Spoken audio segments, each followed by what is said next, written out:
দর্শক সরাসরি যুক্ত হয়েছে শাহবাগ থেকে। আপনাদেরকে জানিয়ে রাখি যে সারা দেশে যে দর্শনের ঘটনা ঘটে যাচ্ছে তারই প্রতিবাদী কিন্তু আমরা দেখছি সাধারণ শিক্ষার্থীরা কিন্তু শাহবাগ মোড়ে কিন্তু তারা দর্শকের সর্বোচ্চ শাস্তির দাবিতে কিন্তু তারা বিক্ষোভ করছে। সেই বিক্ষোভ থেকে আপনাদেরকে সরাসরি যুক্ত করেছে আমি শরীফুল ইসলাম, যুক্ত হয়েছে আপনাদের সাথে। জানিয়ে রাখি যে আসিয়া সহ এর আগে বেশ কয়েকটি দর্শনের ঘটনাই কিন্তু আসলে আমরা দেখছি বেশ কয়েকদিন ধরেই কিন্তু আসলে ঢাকা শহরের শিক্ষার্থীরা কিন্তু আসলে আন্দোলন করে যাচ্ছেন। তারই ধারাবাহিকতায় আজকেও কিন্তু আমরা দেখছি যে শাহবাগ মোড়ে কিন্তু সাধারণ শিক্ষার্থীরা কিন্তু জড়ো হয়েছেন এবং তারা বিভিন্ন স্লোগান দিচ্ছেন যে আসলে দর্শকের সর্বোচ্চ শাস্তি ফাঁসির দাবি জানাচ্ছেন তারা। এবং তারা যেটি বলছেন যে আমার সোনার বাংলায় দর্শকদের কোনো ঠাঁই নাই।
দর্শক আমরা দেখছি বিভিন্ন শিক্ষা প্রতিষ্ঠান থেকে কিন্তু শিক্ষার্থীরা এসে কিন্তু এই শাহবাগের যে মূল সেখানে কিন্তু অবস্থান করছেন এবং তারা বিভিন্ন স্লোগানে কিন্তু ইতিমধ্যেই কিন্তু আমরা দেখছি যে দর্শকদের যে সর্বোচ্চ শাস্তি তারা বিভিন্ন প্লে কার্ডের মাধ্যমে কিন্তু তারা বিভিন্ন দাবি তুলে যাচ্ছেন যে আমার সোনার বাংলায় দর্শকের ঠাঁই নয় এবং অবিলম্বে দর্শককে প্রকাশ্যে ফাঁসি দেওয়ার দাবি কিন্তু তারা জানাচ্ছেন।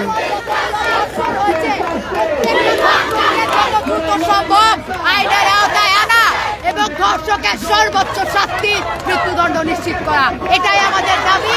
সেই দাবিতেই আমরা আবার রাজপথে আমরা সবাই জুড়ে ছাত্র সমাজ।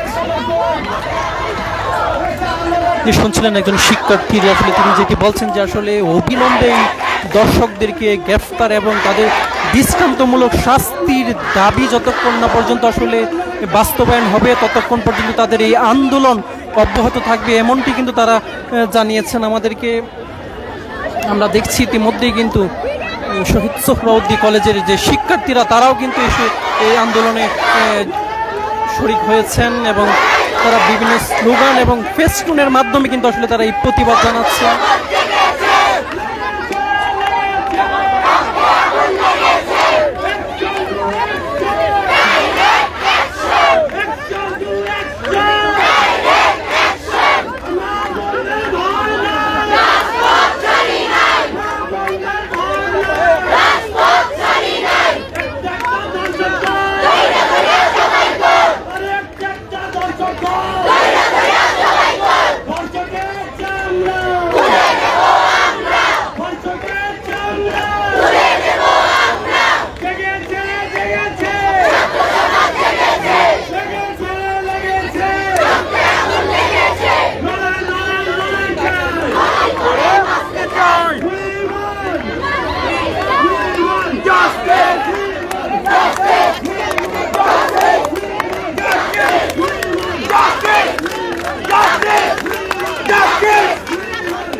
দর্শক জানিয়ে রাখি যে সারা দেশেই যে আসলে এই যে আইন শৃঙ্খলার অবনতি, যার কারণেই কিন্তু আসলে যে দর্শনের মতো যে ন্যাক্কারজনক ঘটনায় যে বেড়ে চলেছে, তারই প্রতিবাদে কিন্তু আসলে এবং দর্শকদের অবিলম্বে গ্রেফতার এবং সর্বোচ্চ শাস্তি ফাঁসির দাবিতে কিন্তু শিক্ষার্থীরা আজ শাহবাগ মোড়ে অবস্থান কর্মসূচি পালন করছেন। তারা বলছেন যে দর্শকদের সর্বোচ্চ শাস্তি যতদিন পর্যন্ত এই কার্যকর না হবে, মৃত্যুদণ্ড তাদেরকে কার্যকর না করা হবে, ততদিন তাদের এই আন্দোলন তারা অব্যাহত রাখবেন। তারা এমনটি কিন্তু আমাদেরকে জানিয়েছেন।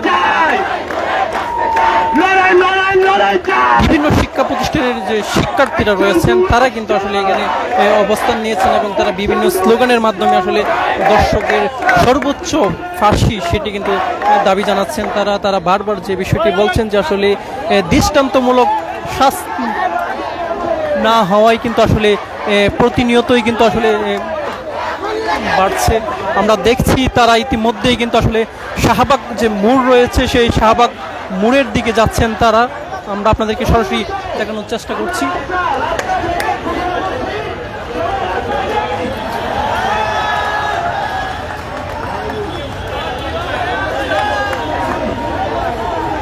আপনাদেরকে ইতিমধ্যে কিন্তু আমরা দেখছি যে তারা একটি শাহবাগ সড়কে অবস্থান নিলেও এখন কিন্তু তারা শাহবাগ যে মোড় রয়েছে সেটি অবরোধ করার কর্মসূচি ঘোষণা দিয়েছেন এবং তারা কিন্তু সেদিকেই যাচ্ছেন। আপনাদেরকে সেটি সরাসরি দেখাচ্ছি।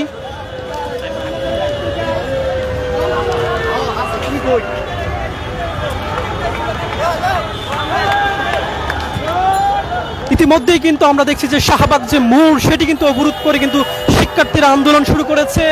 আমরা আপনাদেরকে সরাসরি দেখানোর চেষ্টা করছি যে আসলে বিভিন্ন শিক্ষা প্রতিষ্ঠান থেকে কিন্তু সাধারণ শিক্ষার্থীরা কিন্তু এসে এই যে দর্শক, সারা দেশে যে দর্শনের মতো ন্যাক্কারজনক ঘটনা ঘটে যাচ্ছে এবং দর্শকরা প্রকাশ্যে ঘুরে বেড়াচ্ছে, তাদের গ্রেফতার এবং দৃষ্টান্তমূলক শাস্তির দাবিতে কিন্তু এই সাধারণ শিক্ষার্থীদের যে কর্মসূচি সেটি কিন্তু এখন শাহবাগ অবরোধ দিয়েছেন তারা এবং তারা শাহবাগ অবরোধ করে কিন্তু তারা এই অবস্থান কর্মসূচি এখন পালন করছেন। আপনাদেরকে সরাসরি দেখাচ্ছি।